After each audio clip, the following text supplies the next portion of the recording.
Olá pessoal, bom dia, boa tarde, boa noite, independente da hora que esteja assistindo esse vídeo. Essa é a Magia do EAD. Meu nome é Jefferson Guimarães, professor da matéria de Contabilidade Pública, ou também conhecido como Orçamento Público. Algumas pessoas gostam de denominar Contabilidade Pública e Responsabilidade Fiscal. São todos conceitos que nomeiam a mesma parte da ciência contábil. Mas antes eu vou falar um pouquinho o que me gabaritou, o que me trouxe autoridade a estar aqui passando esse conhecimento para vocês. Bom, pessoal, meu nome é Jefferson Guimarães, sou formado em Ciências Contábeis pela Universidade Estadual de Goiás em 2015, sou especialista em Contabilidade Pública e Responsabilidade Fiscal, sou especialista em Docência Universitária, sou mestre em Ciências Contábeis pela Universidade Federal de Goiás, já tenho uma vasta carreira na área de docência, atuo como servidor público na Universidade Federal de Goiás, trabalho com a contabilidade pública na essência, na prática. Então, eu faço parte da coordenação da diretoria financeira de pessoas da Universidade Federal de Goiás. Logo, eu tenho uma gama de experiência, tanto prática quanto teórica, para estar aqui nesse bate-papo com vocês. Bom, pessoal, vamos começar bem do início. Por quê? Contabilidade pública, ela se diferencia em alguns momentos com a contabilidade tradicional. E por que isso acontece? Bom, até 1964, a contabilidade pública, eu gosto de chamá-la como uma grande coxa de retalho. Você tinha vários decretos, você tinha várias normativas, você tinha algumas legislações, mas você não tinha uma consolidação do que era a contabilidade pública no Brasil. Concomitantemente, acontecia uma grande crise econômica no nosso país. Inclusive, o Brasil necessitava de um empréstimo da Inglaterra, que era o país no qual costumava, para a gente ser bem sintético, emprestar dinheiro a outros países. Só que tem um porém, a Inglaterra é um dos países mais regulamentados, se não o país mais regulamentado do mundo, principalmente no que tange contabilidade. E para a Inglaterra emprestar o dinheiro, a primeira pergunta que fez falou: ô Brasil, cadê seu balanço patrimonial? Cadê suas demonstrações contábeis? O Brasil olhou e falou: o quê? Bom, nós temos os nossos livros de responsabilidade do guarda-livros, até então denominado contador daquela forma. E a Inglaterra falou: não, se vocês não tiverem uma contabilidade estruturada, nós não vamos emprestar o dinheiro para vocês. Bom, e aí começou uma correria danada, vai daqui, vai de lá, e então se criou um grande marco na contabilidade pública, que é a Lei 4.320 de 1964. Essa lei, ela regeu a contabilidade pública até pouquíssimo tempo, e até hoje ela ainda é utilizada. Ela é uma ótima lei, ela conseguiu fechar vários buracos, várias brechas que tinha. Ela é completa? Óbvio que não. Lembrando que ela é de 1964, então nós tivemos vários outros marcos e nós vamos comentar um pouquinho de cada um aqui devido ao nosso tempo ser curto. Mas a lei 4.320 de 1964 é um grande marco para a contabilidade. Por quê? Através dela surge a figura do, vê se dá para vocês enxergarem bem aqui no quadro, a figura do orçamento.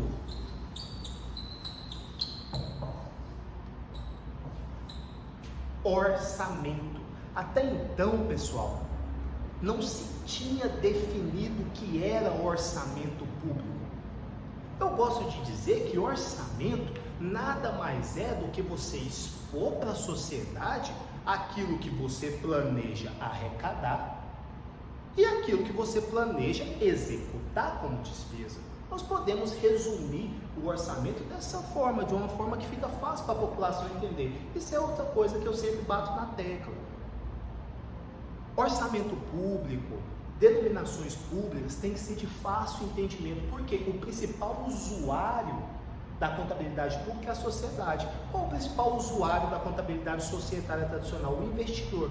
O principal usuário da contabilidade pública é a sociedade. Então a sociedade precisa entender os termos. E o orçamento surge na Lei 1964.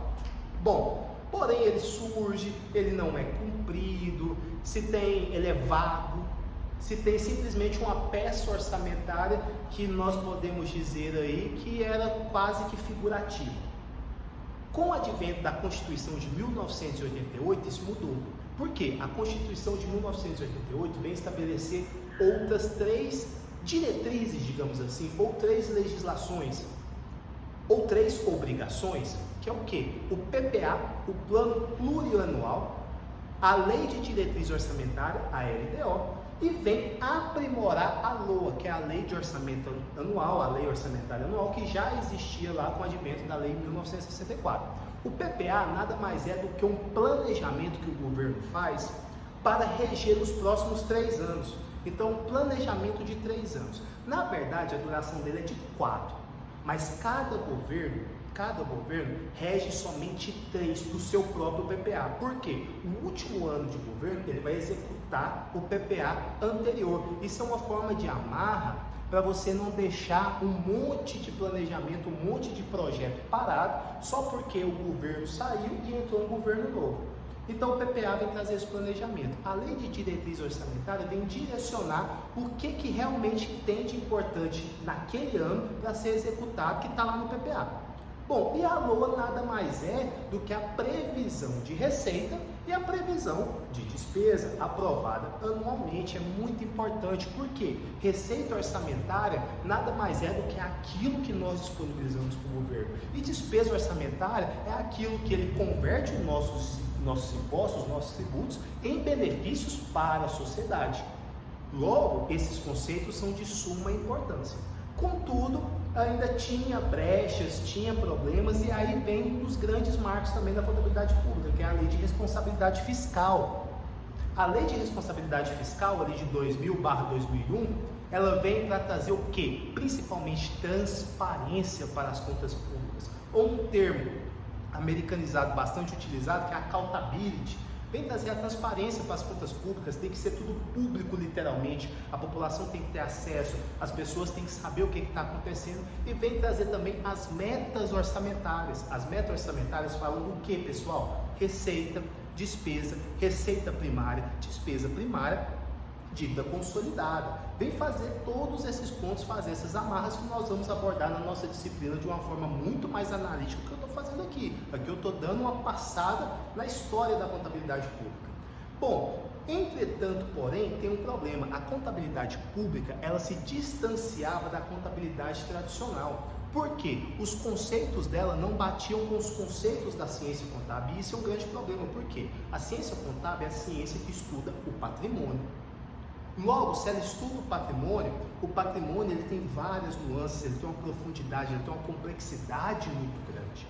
E uma das bases da ciência contábil é o regime de competência, que é o quê? O fato contábil é registrado de acordo com o seu fato gerador. Já na contabilidade pública isso não acontecia. Era-se aceitado o regime chamado regime misto, que é, considera as despesas legalmente empenhadas e as receitas legalmente arrecadadas. Isso não obedece o regime de competência, nós vamos aprimorar mais isso um pouco mais adiante na nossa disciplina. Mas a contabilidade se chocava com a contabilidade pública, porque a base da contabilidade pública era a Lei 4.320, que era completamente orçamentária, não se tinha nenhuma base contábil. Tinha alguma, se falar que não tinha também é muito exagerado, mas tinha alguma, mas não seguia os preceitos, os princípios e os postulados contábeis. Com o advento das IPSAS, que é as normas internacionais de contabilidade aplicadas ao setor público, isso mudou. Por quê? A partir de 2012, no processo de 2012, 2014, as IPSAS foram criadas em 1998, nós vamos abordar isso mais para frente, mas aí a contabilidade pública deu um viés de contabilidade, um estudo do patrimônio, uma proteção do patrimônio, uma evidenciação do patrimônio. Por quê? A contabilidade pública possui 3 balanços, óbvio, ela possui mais demonstrações que nós vamos falar mais para frente, mas temos o balanço orçamentário, o balanço financeiro e o balanço patrimonial. E todos os 3 precisam ser divulgados com a melhor excelência. No mais é isso, pessoal. Agradeço a atenção. Tchau, tchau.